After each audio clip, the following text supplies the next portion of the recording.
যতক্ষণ পর্যন্ত মানুষের উপরে জুলুম করা থেকে বিরত থাকতে না পারবা, তুমি যত বড় ক্ষমতা ওয়ালা পাওয়ার ওয়ালা হও না কেন,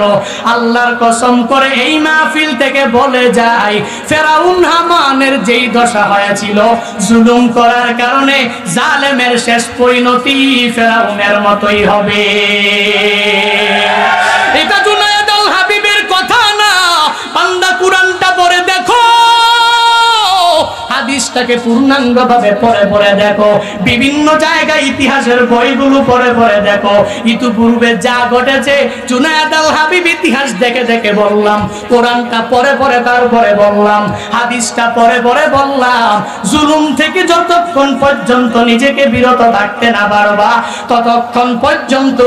মানুষের ভালোবাসা পাওয়া যাবে তো দূরের কথা। ফেসবুকে একটা পোস্ট হয়ে গেল, ফেসবুকে ওই পোস্টে লাইক করলো 90,000, 80,000 মানুষই হাহা রিয়াক্ট দিল, আবার 5,000 অ্যাংরি রিয়াক্ট দিয়া দিল। বোঝা গেল আপনি যে অনেক আল্লাহওয়ালা, ওই রিয়াক্টের মাধ্যমেই গণনা করা যায়।